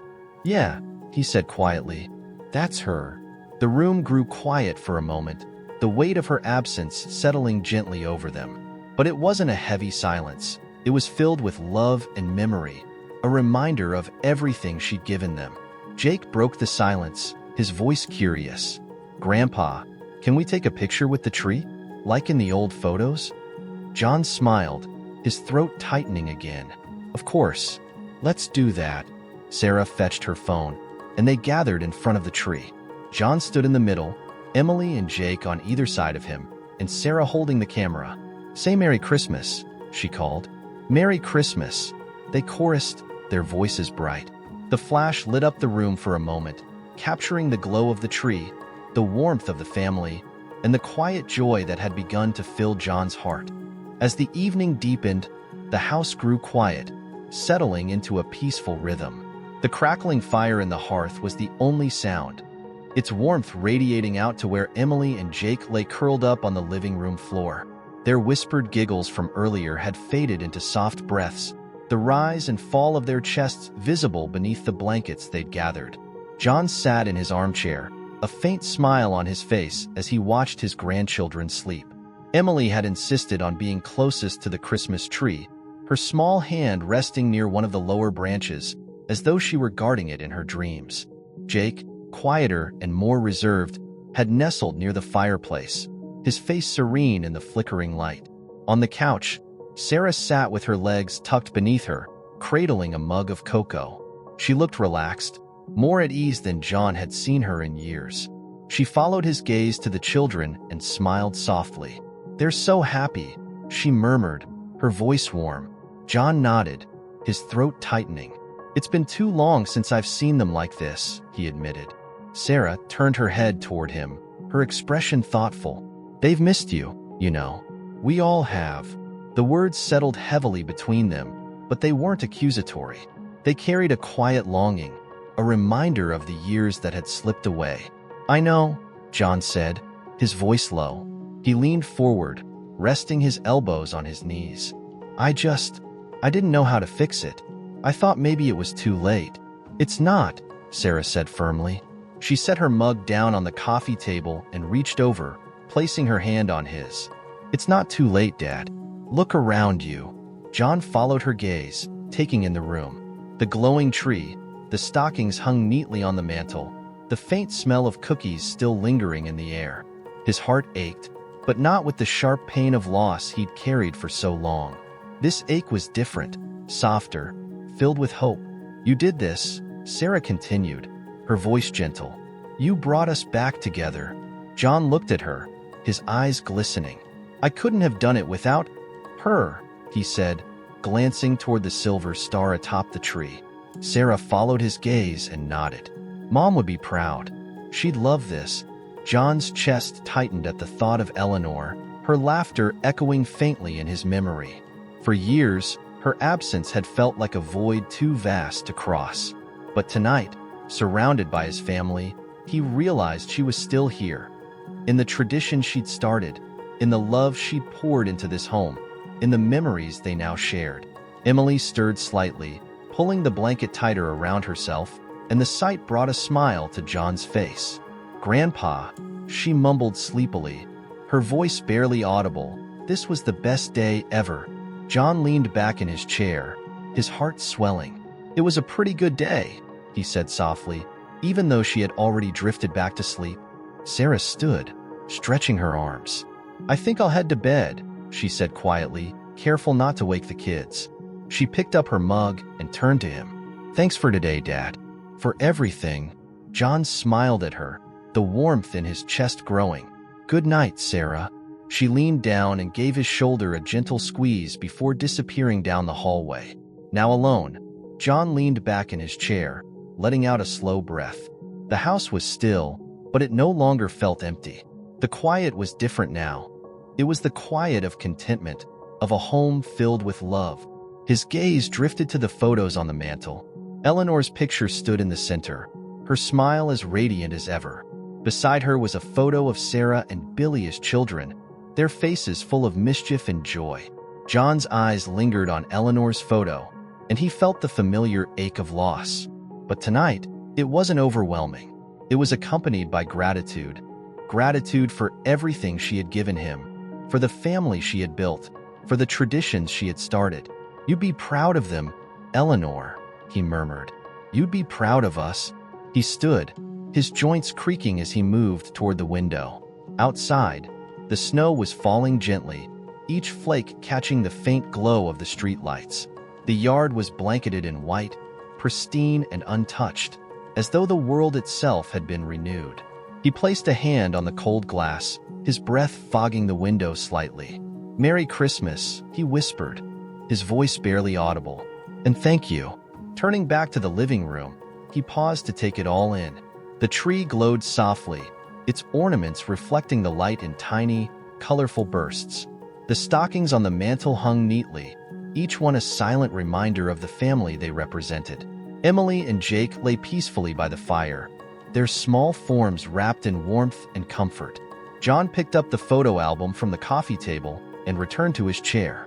The leather cover was worn, the edges frayed from years of handling, but the memories inside were as vivid as ever. He flipped through the pages slowly, his fingers tracing the edges of the photos. There was one of Eleanor baking cookies, her apron dusted with flour. Another showed Sarah and Billy playing in the snow, their faces red from the cold but glowing with happiness. As he reached the last page, he found a blank spot. It had always been there, a space meant for a new photo. John smiled faintly, his heart swelling. Tomorrow, they would take another picture. A new addition to the album, a new chapter in their story. For the first time in years, he felt ready for it. The fire crackled softly, the tree lights twinkled, and outside, the snow continued to fall. And as John closed the photo album and leaned back in his chair, he realized something he hadn't felt in a very long time. Peace. The first light of dawn crept through the curtains, casting a soft glow over the snow-covered yard. Inside the house, all was still. The warmth of the previous night lingered in the air, wrapping the rooms in a quiet, comforting embrace. John woke slowly, the faint sounds of the house stirring around him. He had fallen asleep in his armchair, a blanket draped over his legs and the photo album resting on the side table. He sat up, rubbing the sleep from his eyes, and for a moment, he listened. The faint whisper of wind against the windows, the soft hum of the radiator, and then, from the living room floor, the quiet giggles of children. A smile spread across John's face as he stood and stretched. His body protested with a few aches, but it couldn't dampen the lightness in his chest. He walked into the living room, his heart swelling at the sight before him. Emily and Jake were sitting near the Christmas tree, whispering to each other as they examined the gifts stacked underneath. Emily was carefully shaking a small box wrapped in silver paper, her curls bouncing with excitement. Jake, slightly more reserved, was running his fingers along the edge of a brightly wrapped package, his eyes full of curiosity. Sarah appeared from the kitchen, a mug of coffee in hand. She spotted John and smiled. "Good morning, Dad." "Morning," John replied, his voice still husky from sleep. "You're up early." Sarah chuckled softly. "The kids couldn't wait. I think they've been awake for an hour already." Emily noticed John then, her face lighting up as she scrambled to her feet. "Grandpa, can we open them now?" "Please." Jake stood too, his excitement barely contained as he glanced between John and Sarah. John held up his hands, feigning a thoughtful look. Well, I don't know. Did Santa say you were good this year? Emily gasped, her eyes widening. I was really good, Grandpa. Ask Mom. Sarah laughed, shaking her head. They were good, she confirmed. All right then, John said, his smile growing. Let's do it.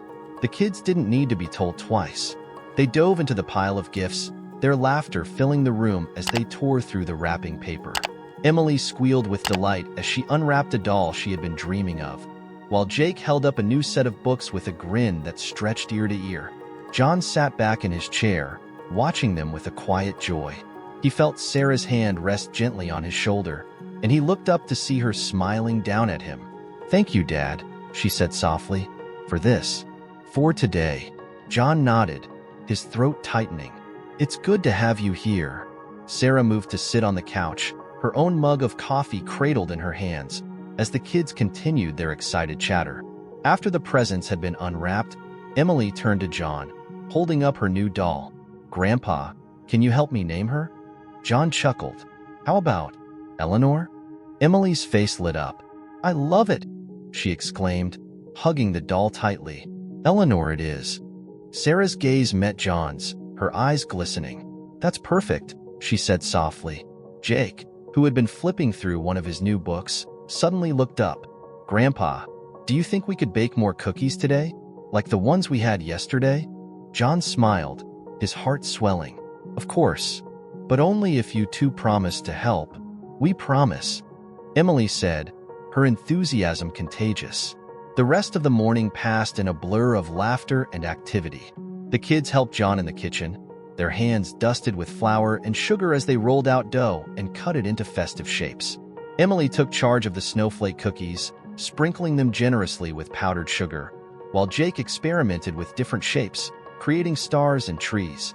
Sarah sat at the table, sipping her coffee and watching the scene with a soft smile. She offered occasional advice. Not too much sugar, Emily, but mostly, she just let the moment unfold.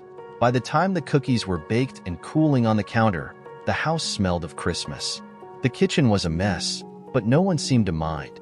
As they gathered around the table to taste their creations, John felt a warmth that went beyond the fire in the hearth or the smell of the cookies. It was the warmth of belonging, of knowing that he was no longer alone. Later, as the afternoon sunlight streamed through the windows, John pulled the photo album from the side table. He flipped to the last page, where the blank spot waited for a new memory. Come on, he said, his voice steady. Let's take a picture. Sarah fetched her phone, and they gathered in front of the tree. Emily and Jake stood on either side of John, their arms wrapped around his waist, while Sarah knelt beside them, her hand resting gently on his shoulder. Merry Christmas, they said together, their voices blending with laughter. The camera clicked, capturing the moment. The tree's soft glow, the joy on their faces, and the love that had been rekindled in John's heart. When the photo was printed later, John slid it carefully into the album. The image fit perfectly, a new chapter in the story of their family. He closed the album and placed it back on the shelf, his heart full. As the day turned to evening, the house remained alive with the sounds of family. And for the first time in years, John wasn't just watching Christmas happen around him. He was part of it. The soft glow of the Christmas tree lit the living room as evening settled fully over the house. The once bright energy of the day had faded into a calm warmth, like embers glowing in a hearth. Outside, the snow continued to fall gently, the flakes catching the light from the windows and creating a dreamy, peaceful scene. John sat in his armchair, the faint creak of the old wood beneath him a familiar sound. His body was tired, his joints aching from the day's activity, but his heart was full in a way it hadn't been in years. He cradled a warm mug of cider in his hands, the steam curling upward, and watched as Emily and Jake sprawled on the living room rug. Emily was holding her new doll, now named Eleanor, as she carefully smoothed its tiny dress. Her voice was soft as she whispered a story to herself, her imagination running wild even as her eyelids began to droop. Jake, quieter, flipped through one of his new books, his face lit by the golden glow of the tree lights. The scene before John felt almost surreal. For so long, this house had been silent, its rooms empty of laughter and life. Now, It was alive again, filled with the sounds and smells of a family brought back together.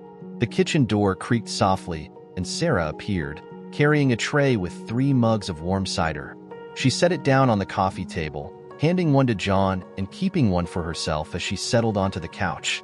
"Dad," she said after a moment, her voice low so as not to disturb the children. "Thank you." John glanced at her, raising an eyebrow. "For what?" "For all of this," Sarah replied, gesturing around the room. Her eyes were shining with unshed tears. "For today. For trying. I know it hasn't been easy." John let out a slow breath, staring into his mug. "It's been a long time coming," he admitted. "Too long. I didn't think I could do it, bring everyone back here. I didn't think I deserved to." Sarah's brow furrowed, and she set her mug down on the table. Reaching over, she placed a hand gently on his arm. "Dad," she said firmly, her voice full of emotion, "you've always deserved this. You've always deserved us. You just had to let yourself believe it." Her words settled deep in John's chest, like a stone sinking into still water. He nodded slowly, his throat tightening. "It's been hard without her," he said, his voice barely above a whisper.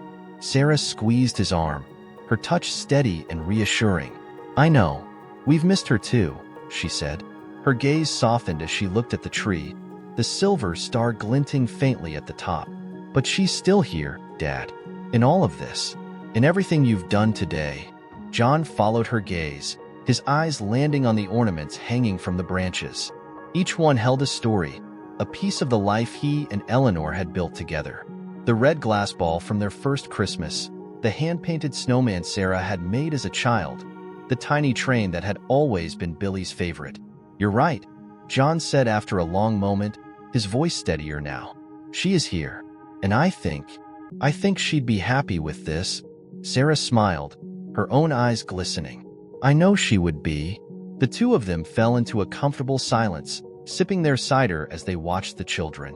Emily had finally succumbed to sleep, her small form curled up on the rug, her doll clutched tightly in her arms. Jake was still awake but barely, his head leaning against the arm of the couch as his book lay forgotten in his lap. Sarah chuckled softly, nodding toward Jake. "Looks like it's bedtime for these two." John smiled. "Looks like it," he agreed, setting his mug down. Together, they moved quietly through the room, careful not to wake the children. Sarah lifted Emily gently, the little girl stirring only slightly before nestling her head against her mother's shoulder. John crouched by Jake, his knees protesting as he gently shook the boy's shoulder. "Come on, kiddo," he said softly. "Let's get you to bed." Jake blinked up at him sleepily, his face relaxing when he realized who it was. He nodded and allowed John to help him to his feet. They carried the children to the guest room, Sarah tucking Emily in first while John pulled the covers up over Jake. The room was small but warm, the faint glow of the hallway light spilling through the door. As they stood in the doorway, Sarah turned to John, her voice low. "I don't think I've ever seen them this happy." John nodded, his gaze lingering on the children's peaceful faces.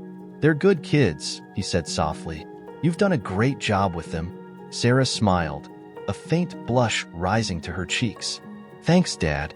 They returned to the living room, the fire in the hearth now low, its embers glowing faintly. Sarah picked up her mug of cider, taking a long sip before settling back onto the couch. "You should get some rest too," John said, his voice kind but firm. Sarah shook her head, a wistful smile on her face. "I will, but not yet. I don't want this day to end." John understood the feeling. He walked over to the bookshelf and pulled down the family photo album, its leather cover worn and familiar. He opened it to the last page, where the photo they had taken earlier now rested in its place. "This day won't end," he said, holding up the album. "It's part of our story now." Sarah's smile widened, and she nodded. "You're right. Thank you, Dad." John sat back down, placing the album on the coffee table. The house was quiet again, but it wasn't the silence of loneliness. It was the silence of peace, of a home filled with love and memories. After a while, Sarah stood and kissed John on the cheek. "Good night, Dad," she said softly. "Good night, Sarah," he replied, his heart full. As she disappeared down the hallway, John leaned back in his chair, staring at the tree. The lights twinkled softly, their glow reflected in the glass ornaments. For the first time in years, he didn't feel the ache of what was missing. Instead, he felt the fullness of what he still had. His gaze drifted to Eleanor's photo on the mantel. Her smile seemed to shine brighter tonight, as if she were watching over everything, her presence woven into the very fabric of the day. John lifted his mug, his voice soft but steady. "Merry Christmas, Eleanor," he said. He sat there for a long time, the glow of the tree and the warmth of the fire wrapping around him like a blanket. Outside, the snow fell quietly, blanketing the world in peace. Inside, John finally felt it too. The morning light poured softly into the living room, its golden hue casting long shadows across the walls. The house was quiet, the kind of stillness that only comes after a day filled with joy and laughter. John stirred in his armchair, the remnants of sleep still clinging to him as he stretched and sat up. The tree stood in the corner, its lights now dimmed, but still catching the sunlight that streamed through the window. The stockings hung neatly from the mantel, their presence a reminder of the love that had been rekindled within these walls. John stood slowly, his joints stiff but his spirit lighter than it had been in years. He rubbed his hands together against the morning chill and moved toward the kitchen, intending to start the coffee. But as he passed the dining table, something unusual caught his eye. There, sitting squarely in the center of the table, was a small box wrapped in gold paper. A bright red ribbon tied it neatly, its ends curled with care. John froze, his brow furrowing as he stared at the box. He didn't remember seeing it the night before. In fact, he was certain it hadn't been there. His steps slowed as he approached the table, a strange mix of curiosity and trepidation settling in his chest. When he reached the box, he hesitated before picking it up. It was light, the gold paper smooth beneath his fingers. Dangling from the ribbon was a tag, and when John turned it over, his breath caught in his throat. It was Eleanor's handwriting. The elegant, looping script was unmistakable. His hands trembled slightly as he read the words written there. To John, Merry Christmas. Love always, Eleanor.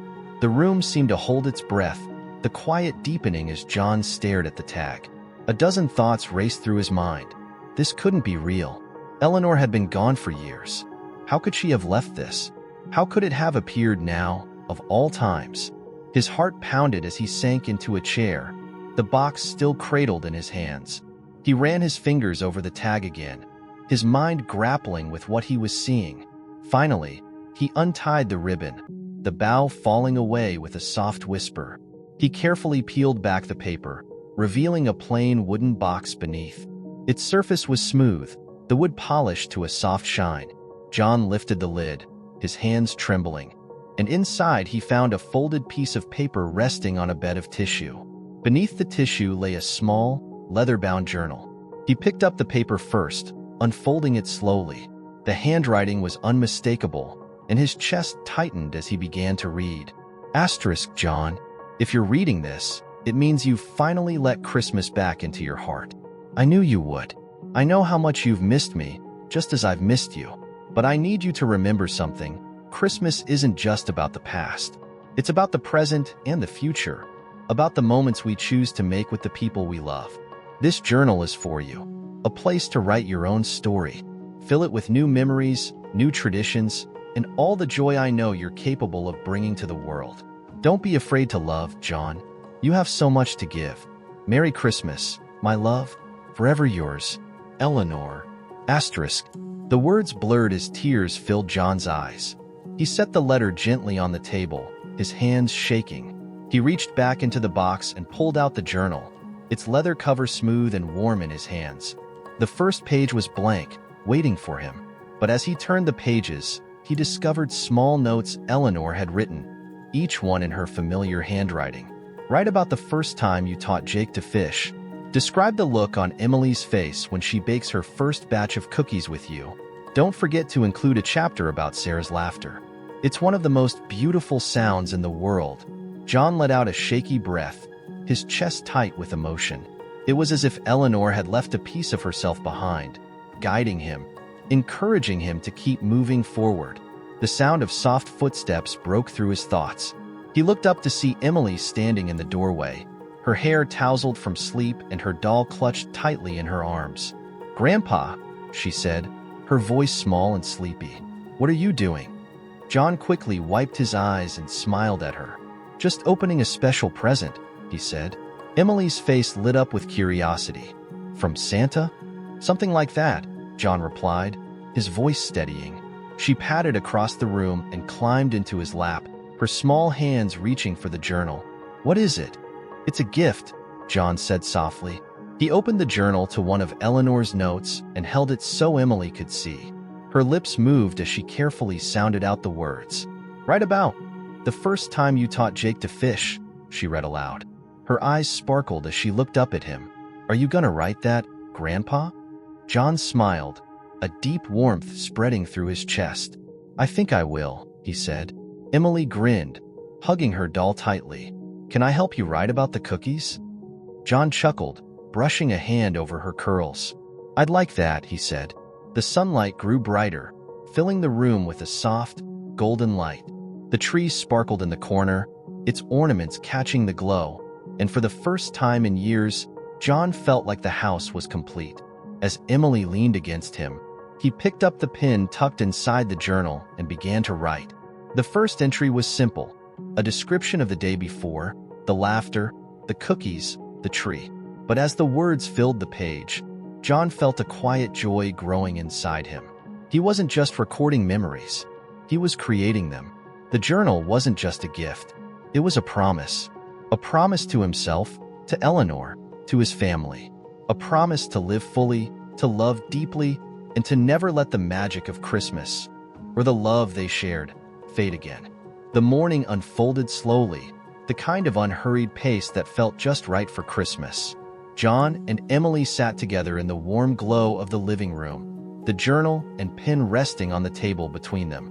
Outside, the world remained blanketed in snow, the soft light of the winter sun glinting off the icy crystals. Emily swung her legs back and forth as she watched John carefully write in the journal. "What are you writing, Grandpa?" she asked, her voice curious but hushed, as if sensing the importance of the moment. John smiled without looking up. "I'm writing about yesterday," he said, "about how we baked cookies and decorated the tree." Emily tilted her head, her curls bouncing. "Did you write about the star?" "I did," John replied. He turned the journal slightly so she could see. "And about how you and Jake put it on top." Emily's face lit up as she read the words, her lips moving silently. "Do you think we'll put the star up together every year?" she asked, looking up at him with wide eyes. John paused, his hands still resting on the page.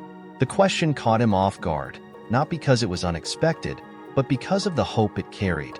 "I'd like that," he said finally. "It could be our new tradition." Emily grinned, satisfied with his answer. "A new tradition," she repeated, as if testing the words. "I like that." The sound of soft footsteps drew their attention. Sarah appeared in the doorway, a mug of coffee in her hands and a sleepy smile on her face. "Good morning, you too," she said, her voice warm. "Morning, Mom," Emily chirped, hopping off John's lap to show her the journal. "Look what Grandpa's writing." Sarah set her mug on the table and leaned over to read. Her smile softened as her eyes scanned the page. "This is beautiful, Dad," she said, her voice low. "It's a start," John replied, his tone humble. "I've got a lot to catch up on." Sarah straightened, placing a hand gently on his shoulder. "You've already done so much," she said. "And this? This is perfect." John nodded, his chest tightening with a mix of gratitude and pride. Jake soon shuffled into the room, rubbing his eyes and yawning. "Morning," he mumbled, flopping onto the couch. "Morning, buddy," John said, chuckling at the boy's half-awake state. "You hungry?" Jake perked up at the question, nodding eagerly. "Pancakes?" he asked. "Pancakes it is," John said, standing with a groan and stretching his back. "But you're helping this time." Jake grinned, his energy returning. "Deal." The family migrated to the kitchen, the room quickly filling with the sounds of clinking bowls and the cheerful chatter of children. John showed Jake how to measure the flour and milk, his instructions punctuated by Emily's giggles as she tried to crack an egg without making a mess. Sarah leaned against the counter, her coffee mug in hand, watching the scene with a soft smile. It was the kind of moment she had longed for. Simple, happy, and full of love. "Grandpa," Emily said suddenly, her face scrunched in concentration as she stirred the batter. "Are we going to write about this in the journal too?" John paused, his hands resting on the edge of the counter. He looked at her and then at Jake, who was carefully flipping a pancake with an expression of pure focus. "Absolutely," he said, his voice steady. "We're going to write about all of it." Emily beamed, her stirring growing more enthusiastic. By the time breakfast was ready, the kitchen was a mess of flour and sticky countertops, but no one seemed to mind. They sat down together at the table, the pancakes stacked high and topped with fresh syrup. The children dug in eagerly, their chatter filling the room as John and Sarah exchanged knowing smiles. After breakfast, they returned to the living room, where Jake suggested they play one of the board games he had unwrapped the day before. The hours slipped by as they laughed and teased each other, the game providing just enough competition to keep things lively. As the afternoon wore on, Emily disappeared into the guest room, only to return with a carefully folded piece of construction paper. She climbed onto John's lap and held it up proudly. "I made you a present, Grandpa," she said, her voice full of excitement. John took the paper gently, unfolding it to reveal a crayon drawing. It was simple but heartfelt, a Christmas tree surrounded by smiling stick figures labeled Grandpa, Mom, Jake, and me. At the top of the tree was the silver star, its shine represented by bright yellow rays. "This is beautiful, sweetheart," John said, his voice thick with emotion. Emily grinned, leaning her head against his chest. "It's for you, so you can put it in your journal." John felt his chest tighten as he hugged her gently. "Thank you, Emily. I'll put it in the very first page." Jake leaned over, his curiosity piqued. "Can I draw something for the journal too?" "Of course," John said. "There's room for all of us in there." The rest of the afternoon was spent creating. Jake and Emily drew pictures while Sarah wrote little notes, each of them contributing something to the journal.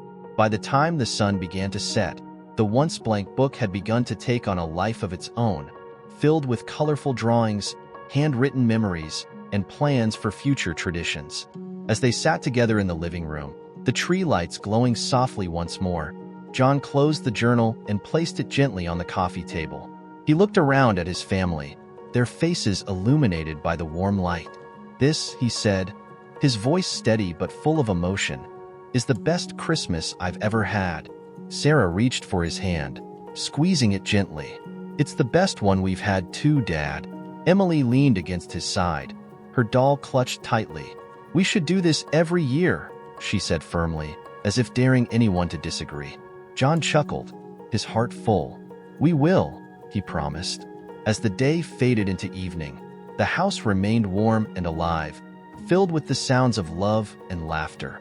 And as John looked at his family, at the journal now brimming with memories and the silver star shining brightly atop the tree, he knew one thing for certain.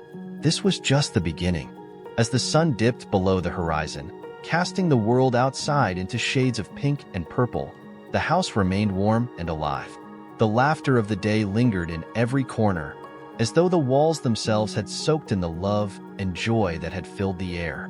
John sat in his armchair, the journal resting on his lap. The once blank pages now brimmed with drawings, stories, and plans for the future, a living testament to the day they had shared.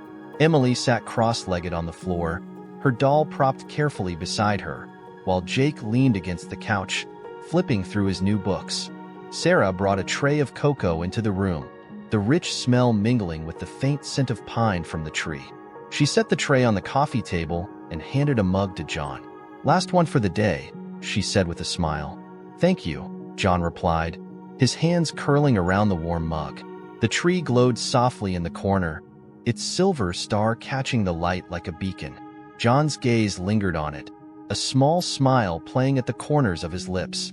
He felt a peace he hadn't known in years, a sense of belonging that wrapped around him like a comforting blanket. "I think we should write one more thing in the journal," John said suddenly. setting his cocoa aside and picking up the pin. "What's that, Grandpa?" Emily asked, her head tilting in curiosity. John flipped to the last filled page and added a new entry, speaking the words aloud as he wrote, "Today, we started something new. We let the past guide us, but we didn't let it hold us back.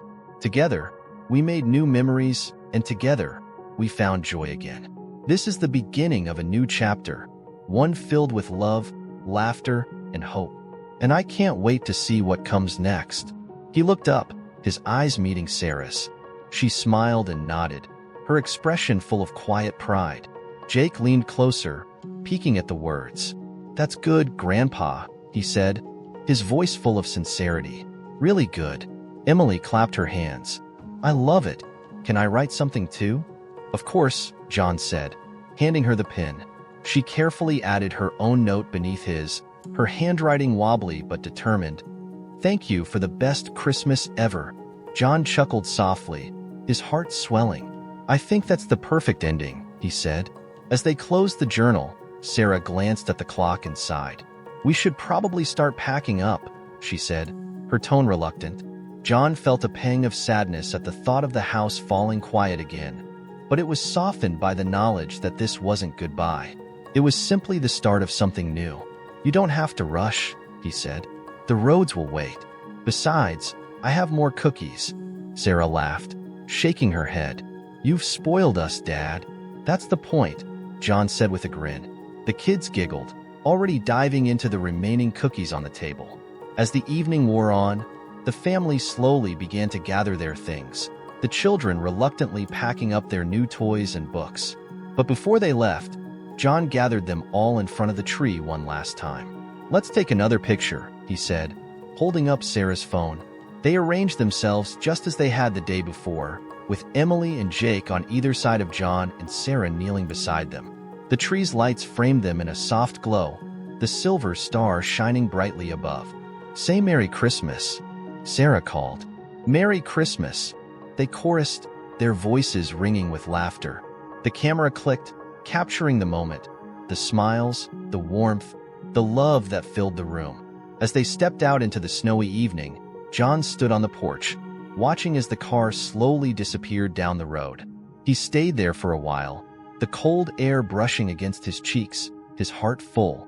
When he finally returned inside, the house was quiet again, but it no longer felt empty. The memories of the day lingered, filling every corner with light and warmth. John picked up the journal, running his fingers over its cover. He carried it to the bookshelf and placed it carefully beside the photo album, the two books side by side like old friends. As he turned back toward the living room, his eyes landed on the tree. The silver star twinkled softly, its light steady and strong. John smiled, a deep and quiet gratitude settling over him. Christmas had returned to his heart, and it was here to stay. As John's story shows, the magic of Christmas is about more than just decorations and traditions. It's about the love we share, the memories we create, and the moments that bring us together. If you're ready to bring that same magic into your own home, we've created something just for you. Sweet Christmas Memories, Simple Recipes to Warm the Soul is an ebook filled with heartwarming recipes and traditions to help you make your holidays unforgettable.